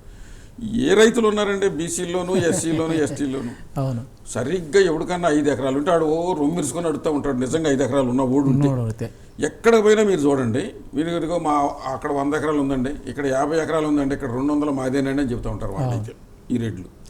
ఎక్కడ ప్రకాశం జిల్లాలో ఎర్రగొండపాలెం మా బంధువులు ఉన్నారు. ఒకసారి నేనేదో పని మీద అటు మన వినుకొండ ఆ ప్రాంతంలో ఎర్రగొండ వెళ్తేటప్పుడు ఇగో ఆ కనపడే 100 ఎకరాలు పలానా రెడ్డి గారండి, ఆయన అక్కడ మన పులివెందుల దగ్గర ఏదో ఊరు రాయచోటనో ఏదో సమ్ ఇట్లా అంటే ఎక్కడో వాళ్ళు ఉంటారు. వీళ్ళకి 100 ఎకరాలు ఎక్కడి నుంచి వస్తాయి? వీళ్ళు చేసేదంతా ఇదేనమాట. అంటే వీళ్ళు ఒక చోట ఉంటారు, వీళ్ళు చేసేవన్నీ కూడా ఈ రకమైనటువంటి ఆక్రమణ పేరు మీద లాగుతారు, లేకపోతే ఇంకా రకరకాల పేరు మీద సంపాదించేసేసి 100 ఎకరాలు ఎట్ట వస్తాయి, మనకు 1 ఎకరం ఉండదు. అలాంటి 100 ఎకరాలు 1000 ఎకరాలను దృష్టిలో పెట్టుకుని ఆయన ఆనాడు ఏం చేశాడు, ఇరిగేషన్ ప్రాజెక్టులు స్టార్ట్ చేశాడు. 54,000 కోట్లతోటి ఫస్ట్ స్టార్ట్ చేశాడు. ఆ 54,000 కోట్లు అందరికీ తెలిసేటట్టు. కానీ తర్వాత ఎంత తెలుసు, అది 2 లక్షల కోట్లు అయింది ఆ ప్రాజెక్ట్. అది ఎవరికి తెలియదు. అదంతా ఎస్కలేషన్ ఛార్జెస్ మీద ఆళ్ళ మనుషులకే ఇచ్చారు, ఆళ్ళ మనుషులకే. అప్పుడు ఏం జరిగింది, రియల్ ఎస్టేట్ చాలా అంటే వీళ్ళు చేసే మార్క్ ఎలా ఉంటుందని చెప్తున్నా. ఇప్పుడు అయ్యా కొడుకులు వీళ్ళిద్దరు పరిపాలనలో ఎలా జరిగిందో చెప్పడానికి ఇది ఒక బెస్ట్ ఎగ్జాంపుల్ అనమాట. ఆ ఇరిగేషన్ ప్రాజెక్టులో మొబిలైజేషన్ అడ్వాన్స్ అని ఒక 15% ముందు రిలీజ్ చేసేసారు. మొబిలైజేషన్ అడ్వాన్స్ వచ్చేసరికి చేతుల్లోకి వచ్చేసరికి వీళ్ళ మనుషులే కదా వీళ్ళంతా. వాళ్ళు ఏం చేశారు, భూముల మీద పడ్డారు. భూముల మీద పడి అటు ఎన్ఆర్ఐలు ఆ టైంలోనే దిగిపోయారు. వీళ్ళ మనుషులే మా గవర్నమెంట్ వచ్చేసిందని మా గవర్నమెంట్ అనుకుంటారు వాళ్ళు. ఓట్లు వేసింది వాళ్ళు ఒక్కడే అన్నట్టుగా. ఇక మిగిలిన ఓట్లు ఎవరేయాల. అమెరికాలో ఉండేవాడు కూడా మా గవర్నమెంట్ వచ్చిందంట, వాడు ఓటేయడు సాగు. ఇది వాళ్ళ కులం వాళ్ళు వచ్చేసి ఏం చేసి మొబిలైజేషన్ అడ్వాన్స్కి సంబంధించిన కాంట్రాక్ట్లు వాళ్ళు వీళ్ళు కలిసి మొత్తం రాష్ట్రం మీద పడి రియల్ ఎస్టేట్ రేట్లు అప్పటిదాకా 4 లక్షలు ఉన్న అపార్ట్మెంట్ ఒకేసారి 50 లక్షలు. అప్పుడు దాకా ఎకరం 50,000 ఉన్నదే ఎకరం 50 లక్షలు, కోటి రూపాయలు. ఈ రకంగా తయారు చేసేసి ఆ మొత్తం దండుకొని వాళ్ళ కబ్జాలో పెట్టుకొని 100,000 ఎకరాలు కబ్జా పెట్టుకొని ఇవాళ ఏం చేస్తున్నారు, ఈ డబ్బునంతా తీసుకెళ్ళి చివరికి ఓటును కొంటున్నారు. మనిషిని ఓటును కొంటున్నారు. ఈ డబ్బంతా ఏం చేస్తున్నారంటే చివరికి ఓటును కొని ఒక నిజాయితీగా నిఖార్సుగా ఎమ్మెల్యే అవ్వాలనే ఉద్దేశంతో, ప్రజలను ఎడ్యుకేట్ చేయాలనే ఉద్దేశంతో, ఒక బహుజన సమాజానికి అవగాహన కల్పించి బహుజన సిద్ధాంతంతో చేయాలనుకున్నటువంటి బీఎస్పీ పార్టీ లాంటి దానికి ఓటు రావడానికి కారణం ఇదే. ఈ డబ్బులు, ఈ దుర్మార్గమైనటువంటి డబ్బులు ఈ రకంగా జనరేట్ చేస్తారనమాట. ఆ జనరేట్ చేసిన డబ్బులు ఏం చేస్తారు, మళ్ళీ వీళ్ళు ఓట్లు కొంటారు. ఓట్లు కొన్నాక అధికారంలోకి వస్తారు. అధికారంలోకి వచ్చినాక ఏం చేస్తారు, మళ్ళీ ఇది మొదలెస్తారు.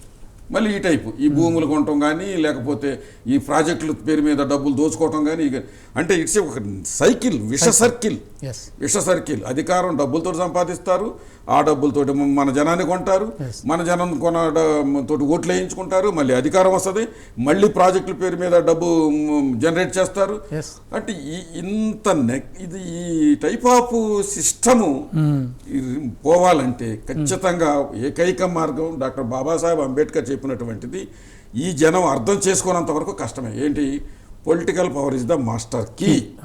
ఊరికే దీని మీద ఈ సంఘాలు కానివ్వండి, అది షెడ్యూల్ క్యాస్ట్ సంఘాలు కావచ్చు, బీసీ సంఘాలు కావచ్చు, ఉపన్యాసాల్లో మాట్లాడటం కాదురా బాబు.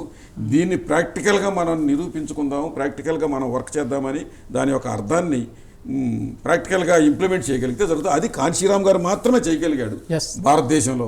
ఆ వారసత్వంలో ఇవాళ బెహెన్జీ ఆమె చేయగలుగుతుంది. కనుక ఈ సిస్టమ్ని మనం అడాప్ట్ చేసుకొని ఈ రూట్లో పోతేనే ఇలాంటి మార్కును దాటి మార్పును తీసుకురాగలం. Yes yes. గౌతమ్ గారు, మీరు లాస్ట్గా అన్న పులివెందల భాగవతం గురించి మీరు చెప్పదలుచుకున్నారు. నేనేమంటున్నా, ఇందాక మన వదన్ కుమార్ చెప్పినటువంటి లాస్ట్ పాయింట్ మనం తీసుకుందాం. ఏదైతే మన ఈ రాయలసీమ ప్రజలు కానీ, ఈ పులివెందుల నియోజకవర్గ ప్రజలు కానీ వాళ్ళు ఆలోచించాల్సిన ఒకే ఒక అంశం ఏంటంటే, చూడండి 75 నుంచి 1975 నుంచి 2025 వస్తా ఉంది. ఇప్పటివరకు కూడా రాజశేఖర్ ఒక్క కుటుంబమే అక్కడ, ఎస్, ఒక్క కుటుంబం, ఓన్లీ సింగిల్ ఫ్యామిలీ కంటిన్యూస్ గా గెలవడం. కొంతవరకు వాళ్ళు ఓడిపోలేదు ఒక్కసారి కూడా. ఓడిపోకపోవడం వలన వాళ్లకు ఎలాంటి అవకాశం అంటే రాజకీయంలో కానీ, రాజ్యాధికారంలో కానీ, అదేవిధంగా డబ్బులో కానీ, వాళ్ళ పిల్లల చదువుల్లో కానీ, వాళ్ళ జీవన విధానంలో కానీ, వాళ్ళ ఆర్థికమైన ఎక్కడ చూసినా కూడా వాళ్ళు ఏ స్థాయికి తీసుకెళ్లారు, వాళ్ళు ఏ విధంగా ఉన్నారు, మనం ఒకసారి ఆలోచిద్దాం. నేను ప్రజలు మీ స్టూడియో ద్వారా, నేను ప్రైమ్ లైన్ స్టూడియో ద్వారా నేను ప్రజలు, మా బహుజన ప్రజలకు నేను విన్నవించుకునేది ఏంటంటే, ఎందుకు మనం ఈ రోజు కూడా కూటికి, గుడ్డకు, విద్యకు, వైద్యానికి మనము ఈ కమ్మారెడ్లతో సమానంగా ఉండలేకపోతా ఉన్నాము? ఏంటి ఆ తేడా ఎక్కడొచ్చింది? ఉన్నటువంటి వాళ్ళ జనాభా శాతం ఎంత ఉన్నారు, మన బహుజన ఎస్సీలు, ఎస్టీలు, బీసీల జనాభా శాతం ఎంత? ఇప్పటికి కూడా ఎందుకు గ్రామాల్లో ఒక్క రెడ్డి ఇల్లు మాత్రమే 100 బీసీ కులాలకు సంబంధించిన 100 బీసీ ఇళ్ళు ఉంటాయి, లేదా 100 ఎస్సీ ఇళ్ళు ఉంటాయి, లేదా 100 ఎస్టీ ఇళ్ళు ఉంటాయి. ఈ 100 ఇళ్ళ నుండి కూడా ఒక్క రెడ్డి ఇల్లు మాత్రమే శాసించగలుగుతా ఉంది. వాళ్ళ పొలాల్లోకి రేపు మేము రానియమనో, మేము అడ్డం వేస్తామనో, రోడ్లు వేసానో, ఇలాంటి అనేక పనులు వాళ్ళు పెట్టుకుని, వాళ్ళు అడ్డం పెట్టుకుని ఈ ఎస్సీ, ఎస్టీ, బీసీలను ఇంకా అణగదొక్కే ప్రయత్నం చేస్తా, వాళ్ళని మరింత పేదరికంలోకి కూలిపోయే విధంగా చేస్తా, వాళ్ళు మరింత విద్య లేకుండా, ఉపాధి లేకుండా, ఉద్యోగాలు రాకుండా చేసే ప్రయత్నం చేస్తాడు. ఇందాక మా పురుషోత్తరావు గారు చెప్పట్టు, ఎందుకు ఇక్కడ పెద్ద పెద్ద పరిశ్రమలు తీసుకొని రాలేకపోతా ఉన్నారు? మీరు కాకాల నుంచి ముఖ్యమంత్రులుగా ఉన్నారు కదా, మీరు అనుకుంటే ఇక్కడికి పరిశ్రమలు వచ్చేవే కదా, మీరు అనుకుంటే ఇక్కడ బహుజనుల జీవితాల్లో బతుకులు మారేవి కదా. మీకు నిజంగా మనసుల్లో అది లేదు. ఈ ఎస్సీలు, ఈ మాలా మాదిగలు కానీ, ఎస్టీలు కానీ, బీసీలు కానీ, వీళ్ళ బతుకులు మారాలనే ఉద్దేశం మీకు నిజంగా మనసులో లేదు కాబట్టి అది ఇప్పటివరకు కూడా కార్యరూపం దాల్చలేదు. మీరు మాత్రం 100 కోట్లు, 1000 కోట్లు, లక్షల కోట్లు, మీ బంధువులు, మీ పెళ్లిళ్ళు, మీ చావులు, మీ గొప్పతనాలు, మీ బిడ్డల చదువులు, ఉద్యోగాలు, ఉన్నతమైన జీవితం గడుపుతా ఉన్నారనేది బహుజన ప్రజలు ఒక్కసారి ఆలోచించండి. ఎక్కడ మనకు ఆ తేడా వస్తా ఉందంటే, ఒక్క ఓటు అనే ఆయుధాన్ని, బాబాసాహెబ్ అంబేద్కర్ ఇచ్చిన ఓటు అనే ఆయుధాన్ని ఈ రెట్లకు మనం దాసోహం చేస్తా, వాళ్ళు చెప్పినట్టు వింటా ఎలక్షన్లో వాళ్ళకు ఓట్లేయడం వల్ల మాత్రమే మనకి ఈ పరిస్థితులు వస్తా ఉన్నాయి. కాబట్టి మన ప్రజలు ఎవరైతే, బహుజన జాత ప్రజలు ఎవరైతే ఉన్నారో, ఉద్యోగస్తులు, ఇప్పుడు నేను మరీ ముఖ్యంగా యువతకు నేను ఒక ప్రశ్న వేస్తా ఉన్నా. ఈ రోజు మీ కాలం మీద నిలబడుకోగలుగుతున్నారు బాబాసాహెబ్ అంబేద్కర్. మీరు ఎవరిని ఏదో రాజశేఖర రెడ్డి నాకేదో చేశారు, మేమేమో కడప జిల్లాలో ఉంటాం కాబట్టి మేము రాజశేఖర రెడ్డి ఫ్యాన్స్ మనో, లేకపోతే చిత్తూరు జిల్లాలో ఉంటాం కాబట్టి మేము ఎన్టీ రామారావు ఫ్యాన్స్ అనో, హిందూపురంలో ఉన్నాం కాబట్టి మేము బాలకృష్ణ ఫ్యాన్స్. వాళ్ళు కాదండి మనకు చేసింది. మనం ఈ రోజు ఈ స్థితిలో ఉండడానికి, మీరు చదువుకోవడానికి, మీకు ఈ రోజు కొంత మీకు చదువు ఉండడానికి కానీ పుట్టిన నోటి నిండా కొంత ఊడిపోతుందంటే, మీరు మంచి గుడ్డ కట్టుకోగలుగుతా ఉన్నారంటే, మీరు ఉన్నతమైన మీ తండ్రి కానీ, మీ అన్న కానీ ఎవరైనా ఉద్యోగం చేసుకోగలుగుతా ఉన్నారంటే, సమాజంలో మీకు కొంత గౌరవం ఉండగలంటే దానికి కారణం ఎవరు? బాబాసాహెబ్ కదా. ఎందుకు బాబాసాహెబ్ ని మనము హీరోగా తీసుకోవాలి, వాళ్ళని హీరోగా తీసుకోవాలి, కాంశీరామ్ గారిని హీరోగా తీసుకోవాలి, మహాత్మా జ్యోతిరావు గారిని, ఫూలే గారిని హీరోగా తీసుకొని మనం ఆలోచించగలిగితే, మన ఆలోచనే మన జీవితాల్లో మార్పు తీసుకొస్తుందని చెప్పి బహుజన జాతి ప్రజలైనటువంటి ఎస్సీ, ఎస్టీ, బీసీ మైనారిటీ అందరూ కూడా నేను ప్రైమ్ లైన్ స్టూడియో ద్వారా ఈ సందర్భంగా విన్నవిస్తా ఉన్నాను. ఈ పులివెందుల మార్పు రాజకీయం ఏదైతే ఉందో, జగన్మోహన్ రెడ్డి ఆంధ్రప్రదేశ్ రాష్ట్రాన్ని తీసుకొచ్చాడో అట్లా అయిపోయినాడు. ఇది ఎక్కడ కూడా వర్కౌట్ అవ్వదు. ప్రజలు చైతన్యవంతులు అవుతా ఉన్నారు, యువత ఆలోచిస్తా ఉన్నారు. మీ ఎస్సీ, ఎస్టీ, బీసీ మైనారిటీ ప్రజల యొక్క యూత్, ప్రజల పిల్లలందరూ కూడా వాళ్ళ కాలంలో నిలబడతా ఉన్నారు, కొంత చదువుకుంటా ఉన్నారు. మేము గ్రామాలకు పోతే మాకు కొంత ఖచ్చితంగా మార్పు వస్తా ఉంది. ఖచ్చితంగా మాకైతే నమ్మకం ఉంది, ఈ మార్పుని ఖచ్చితంగా మనము ఈ కమ్మారెడ్లు ఏదైతే ఈ రెడ్ల రాజ్యం ఏదైతుందో అది ఖచ్చితంగా కూలదోసి బహుజన సమాజ్ పార్టీ ఖచ్చితంగా మంచి ఓట్లను తీసుకొచ్చే వైపు ప్రయాణం చేస్తూ మన బతుకుల్లో మార్పులు తీసుకొని కూడా ప్రయాణం చేస్తారని చెప్పి, దానికి ప్రజలు కూడా మీరందరూ కూడా సన్నద్ధమై ఆలోచించాలని చెప్పి సమయంగా కోరుకుంటున్నానండి. థ్యాంక్ యూ గౌతమ్ గారు. చివరిగా మన పూర్ణచంద్ర గారు, మనకి కన్క్లూజన్ మీదే. అన్నిటికన్నా సొల్యూషన్ ఏం లేదండి. ఈవీఎంలో సైలెంట్గా ఏ పార్టీలు అయితే మనకు నష్టం చేస్తున్నాయో, మనకు అవగాహన ఉందో, ఇప్పటి వరకు ఏం చేసామంటే ఉన్న పార్టీని దించడం అనే ఆలోచన చేశాం. ఎస్. మొన్న 164 సీట్లలో జగన్మోహన్ రెడ్డిని ఓడించారు ప్రజలు. కానీ దానికి వ్యాఖ్యానం ఏంటంటే చంద్రబాబుని కూటమిని గెలిపించారు అనుకుంటున్నారు. యాక్చువల్గా వాళ్ళని గెలిపించలే. ఆయన ప్రజలు జగన్మోహన్ రెడ్డిని ఓడించారు. అలాగే 2019 ఎలక్షన్లో కూడా 151 స్థానాల్లో జగన్మోహన్ రెడ్డిని గెలిపించలే, చంద్రబాబుని ఓడించారు. ఎస్. అంటే ప్రజల్లో చాలా వ్యతిరేకత ఉంది. మనం చాలా తెలివిగల వాళ్ళం, మనకి సక్సెస్ ఫార్ములా తెలుసు, ఎలా రాజకీయాల్లో అధికారం సంపాదించుకోవాలి, ఆస్తులు ఎలా సంపాదించుకోవాలి, డబ్బులు ఖర్చు పెట్టి మళ్ళీ మళ్ళీ సింహాసనం ఎట్లా అధిష్ఠించాలి అని తెలుసు అని అనుకోవటం అనేది ఈ రాజకీయ నాయకులు, అది అవివేకం. అది ఖచ్చితంగా ప్రజలు వాళ్ళు అవివేకులు అని చెప్పి వాళ్ళు చేసేదంతా తప్పుడు కార్యక్రమం అని చెప్పి గుర్తించటమే ఈ రోజున సైలెంట్ రెవల్యూషన్. అదే కత్తులు కటార్లు తీసుకుని రోడ్ల మీదకి వెళ్ళి చెప్పక్కర్లేదు. ఇప్పుడు మేము మాట్లాడుతున్నాం, అన్యాయం చేస్తున్నారని చెప్పి మా పార్టీ తరపున మేము నిర్ద్వందంగా చెప్తున్నాం. ఎస్.